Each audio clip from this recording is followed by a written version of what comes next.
Now एक चीज़ मैं बताने वाला हूँ, इस चीज़ को अगर दिमाग में रख लोगे 70-80% आप गेम आपकी मतलब आपको मतलब खेल पाओगे, आप सारी टेक्निक्स खेल पाओगे इन दो चीज़ों को अगर ध्यान में रख लोगे तो। थोड़ा थोड़ा आपको थोड़ा डिफरेंस है अलग सारी टेक्निक्स में, लेकिन ये दो चीज़ें हर एक टेक्निक में आपको मिलेंगी। जैसे इनसाइड टेक्निक अगर आप खेल रहे हो, इनसाइड टेक्निक में सबसे मेन चीज़ है इंटरनल रोटेशन। जैसे मैंने बताया, इंटरनल रोटेशन है अगर आपके पास और कपिंग है तो आप हुक खेल सकते हो, चाहे ऐसे वाला खेलो चाहे ऐसे वाला खेलो। इंटरनल रोटेशन है आपके पास, अगर रिस्ट चली गई आपकी तो आप प्रेस कर सकते हो। तो दोनों में से हुक के अंदर और इनसाइड गेम्स के अंदर आपकी अगर इंटरनल रोटेशन अच्छी है, आप इस एंगल को मेंटेन कर पाते हो, तो आप हुक की और इनसाइड गेम्स की प्रेस की कोई भी गेम खेल सकते हो, प्रेस की और हुक के। और हिल के आउटसाइड गेम्स पे आपका मेन चीज़ है प्रोनेशन, आपका ये रोटेशन, हाथ की रोटेशन। अगर ये चीज़ आप सिक्योर करना जानते हो बहुत अच्छे से, तो आपका चाहे एंगल खुल जाए, जैसे कर कुछ भी, जैसे अभी मैंने सिक्योर कर लिया अपनी रोटेशन, मेरा हाथ ये घुमा नहीं पाया, तो मैं यहाँ से अगर मेरा एंगल भी खुल गया तो मैं किंग्स मूव में जा सकता हूँ। कपिंग है मेरे पास तो इस जगह मैं एंगल खुल गया, ओपन आर्म में जा सकता हूँ। रिस्ट अगर ले हल्की सी, रिस्ट ले पीछे खींच ऐसे, मेरी रिस्ट भी अगर चली गई बट मेरे पास प्रोनेशन मेरे को मेंटेन करनी आती है, तो मैं किंग्स मूव में जा सकता हूँ अभी भी। अपनी रिस्ट ऐसे देखना वीडियो किंग्स मूव में कैसे जाते हैं। और एंगल मेंटेन है तो पोस्टिंग टॉप रोल तो है ही है, लो एंड टॉप रोल भी आप यहाँ से कर सकते हो और स्वीपिंग टॉप रोल भी आप कर सकते हो। तो मेन चीज़ आपकी आउटसाइड गेम्स में प्रोनेशन है, प्राइमरी चीज़ जो आउटसाइड गेम्स को पूरे हिल को कनेक्ट करती है इधर वाले को, और इनसाइड गेम्स में आपका जो पूरा हिल कनेक्ट करती है वो चीज़ है आपकी इंटरनल रोटेशन। तो इन दो चीज़ों पे अगर काम कर लोगे, इंटरनल रोटेशन और अपनी प्रोनेशन, तो आपको लगभग 70-80% गेम्स क्लियर हो जाएंगी कि खेलते कैसे हैं। तो इन दोनों चीज़ों पे काम करो, इंटरनल रोटेशन और प्रोनेशन। तो अब मैं काउंटर बता देता हूँ, हाउ टू काउंटर हुक। अगर कोई आपको हुक कर रहा है तो आप कैसे काउंटर कर सकते हो उसको। अब राइट का so low hand top rule is the single best answer to any type of inside games, specially hook. अगर कोई आपको हुक कर रहा है तो लो हैंड बहुत बढ़िया काउंटर है। और भी हो सकते हैं काउंटर, पर यहाँ पे मैं सिर्फ लो हैंड की बात करूँगा क्योंकि वीडियो भी लंबी हो जाएगी। एक ही काउंटर बताऊँगा। हुक के बदले में अगर कोई खेल रहा है तो आप हुक भी खेल सकते हो, डिफेंसिव हुक भी खेल सकते हो, वो तो सिचुएशन पे डिपेंड करता है। पर आपको मेनली लो हैंड टॉप रोल खेलना चाहिए हुक के अगेंस्ट में। सेटअप देख के पता लग जाएगा कि वो हुक खेलने वाला है। वो ऐसे चढ़ेगा हाथ पे और इस तरीके से इंटरनल रोटेशन आपको मारेगा, हुक मार।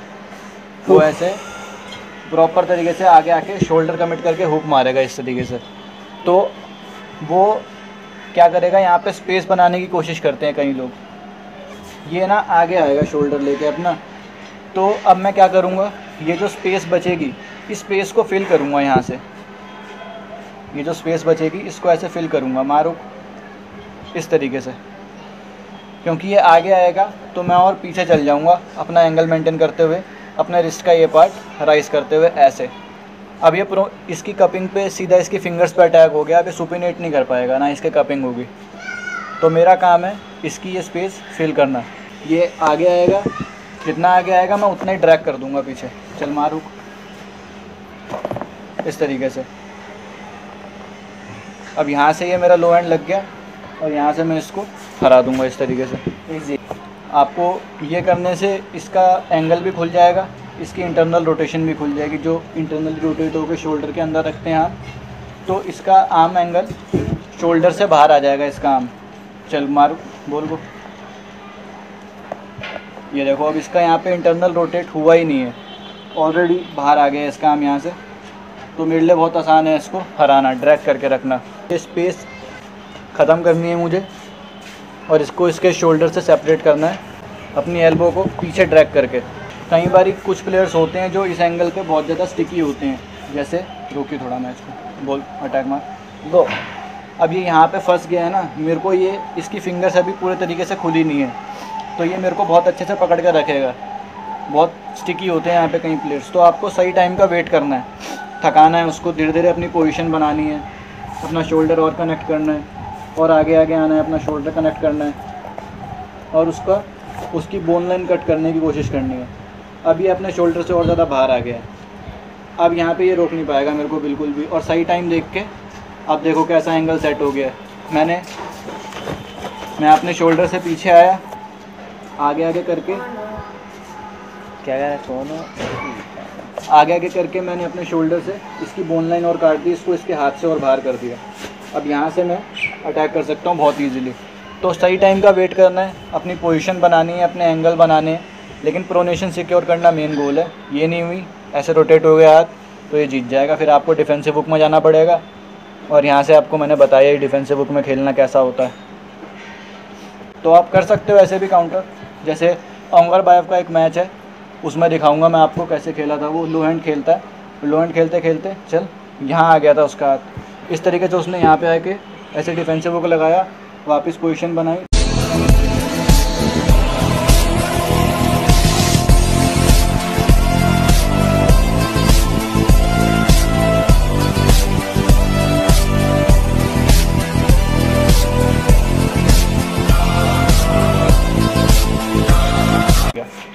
तो ये भी कर सकते हो आप काउंटर में।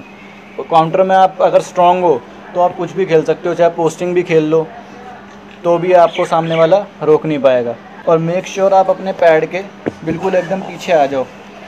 उसको अगर जहाँ उसका शोल्डर कमिट हो गया थोड़ा सा तो आपको वो प्रेस करने के चांसेस बन जाते हैं। इस तरीके से वो प्रेस कर देगा आपको। तो आप अपना एंगल बना के रखो और पीछे रहो एकदम, ताकि उसके शोल्डर से वो दूर रहे।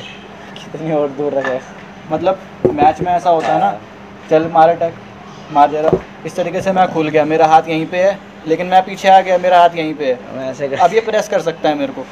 मेन चीज़ है आपका एंगल मारा। अब मैं एंगल के साथ हूँ, अब तो अपना शोल्डर कनेक्ट नहीं कर पाएगा। अब मैंने और खोल दिया है इसको, क्योंकि अगर यहाँ होता है ना हाथ, फिर आपके पास ऑप्शन बचता है किंग्स मूव का। कर इस तरीके से, अब मार प्रेस। और किंग्स मूव को सीधा सीधा प्रेस काउंटर करता है बहुत इजीली, जैसे कमिल जबलॉन्स्की वर्सेस डेवन लैरेट के मैच में। तो इसलिए किंग्स मूव खेलना ऐसी सिचुएशन में ठीक नहीं रहेगा, क्योंकि प्रेस वो आपको कर ही देगा। बहुत स्ट्रॉन्ग किंग्स मूव होना चाहिए, बहुत ज़्यादा स्ट्रॉन्ग होना चाहिए, तो ये आप जीत सकते हो। इसमें ज़्यादा पावर लगती है आपकी, क्योंकि आप एक्सपोज कर रहे हो अपने बाइसेप को, और वो ज़्यादा मस्कुलेचर है, आपका कम है। ये वाली पोजीशन बेस्ट होती है हुक खेलने के लिए। तो अगर आप सिमिलर सी पावर पे खेल रहे हो तो पावर सेम है, हुक सेट हुआ। अब यहाँ पे एंड्योरेंस के ऊपर गेम आ जाता है। तो अगर मेरा एंड्योरेंस अच्छा है तो मैं जीत जाऊँगा, इसका अच्छा है तो ये जीत जाएगा। तो आप हुक भी इनिशिएट कर सकते हो काउंटर में, हुक के बदले हुक ही खेलना। तो बट वही है, अगर पावर आपके पास ज़्यादा है तो आप पोस्टिंग खेलो, किंग्स मूव खेलो, कोई फ़र्क नहीं पड़ता। लेकिन सबसे बेस्ट काउंटर जो हुक को करता है वो आपका लो हैंड करता है। बहुत जैसे मैंने बताया था कि पाथ ऑफ लीस्ट रेजिस्टेंस हमें चूज़ करना चाहिए। तो यहाँ पे हमारे को कम से कम रेजिस्टेंस लगा के हम उसको हरा सकते हैं लो हैंड से। तो हम क्यों हुक लगा के पूरी पावर चेक करें एक दूसरे की। हाँ, वैसे आप ट्रेनिंग टाइम पे कर सकते हो, एंड्योरेंस बढ़ाने के लिए, स्ट्रेंथ बढ़ाने के लिए, अपने एंगल को स्ट्रॉन्ग करने के लिए। लेकिन मैच में कभी भी आपको ऐसे नहीं खेलना चाहिए, स्मार्टली प्ले करना चाहिए आपको। जब आप कम से कम पावर लगा के उसको हरा सकते हो तो क्यों आपको ज़्यादा पावर लगानी है। जैसे मार अटैक, इस तरीके से आप कम से कम पावर लगा के उसको हरा सकते हो। इसलिए जब आप खेल रहे हो तो आपको अपनी एल्बो इस तरीके से रखनी है सेंटर में। सेटअप मैं बता चुका हूँ, हुक के भी सेटअप वगैरह आप मेरे चैनल पर देखोगे तो वीडियो में आपको मिल जाएगा। इस तरीके से आर्म एंगल ऐसे बीच में ऐसे, और एकदम से आपको इस तरीके से हुक इनिशिएट करना है करके। अब आप यहाँ से जब ये सेट हो गया तो आप ऐसे भी खेल सकते हो और पीछे जाके भी खेल सकते हो। तो ये आप डिपेंड करता है आपके ओपोनेंट की स्ट्रेंथ के ऊपर और आपके स्ट्रेंथ के ऊपर कि आपका साइड प्रेशर वाला हुक ज़्यादा अच्छा है या आपका बैक प्रेशर बेस हुक ज़्यादा अच्छा है। हुक ड्राइव खेलना है कि हुक ड्रैग करना है, ये भी बहुत मैटर करता है कि कब क्या करना है। जैसे अब इसका शोल्डर एंग बहुत स्ट्रॉन्ग है, अब मैं हुक ऐसे लगाऊंगा, अभी शोल्डर से मेरे को इजीली रोक देगा। तो अब मैं यहाँ पे ड्राइव करूँगा, ये इसका बाइसेप उतना स्ट्रॉन्ग नहीं होगा। तो मैं ये चेक करना है मेरे को कि मैं साइडवेज जाऊँ। अगर इसका शोल्डर मुझे लग रहा है कि हाँ सीधा शोल्डर से टक्कर ऐसे हो रही है और ये रोक रहा है मेरे को, तो मैं बाइसेप पे अटैक कर सकता हूँ इसके। अब बाइसेप पे रोक, जैसे इसने मेरे को यहाँ बाइसेप से रोक लिया, अब मेरे को दिख रहा है बाइसेप एंगल स्ट्रॉन्ग है तो मैं साइडवेज जा सकता हूँ। तो आप दोनों को मिक्स मैच भी कर सकते हो। तो आप मिक्स मैच भी कर सकते हो एंगल्स को। जैसे ये लगाया साइड पीछे तो आप ओपोनेंट को कंफ्यूज भी कर सकते हो और मेरे को जहाँ मर्जी मारूंगा मैं अटैक को रोकना है तो उसको कंफ्यूजिंग हो जाएगा उसके लिए कि मैं शोल्डर कनेक्ट करूँ या बाइसेप, तो ये कर सकते हो आप। तो ये भी डिपेंड करता है कि इसका शोल्डर स्ट्रॉन्ग है या इसका बाइसेप एंगल स्ट्रॉन्ग है, और मेरे पे भी कि मेरा भी साइड स्ट्रॉन्ग है या बाइसेप स्ट्रॉन्ग है। मैं उसी एंगल पे खींचूंगा, बाइसेप होगा तो बाइसेप पे, शोल्डर होगा तो शोल्डर पे। So that's it for today. I hope video आपको पसंद आएगी। पूरा हुक मैं कवर कर चुका हूँ,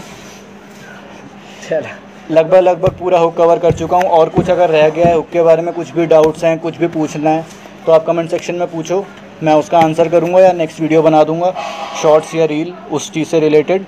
अगली वीडियो आएगी प्रेस के ऊपर, दोनों तरीके के प्रेस उसमें कवर करूँगा।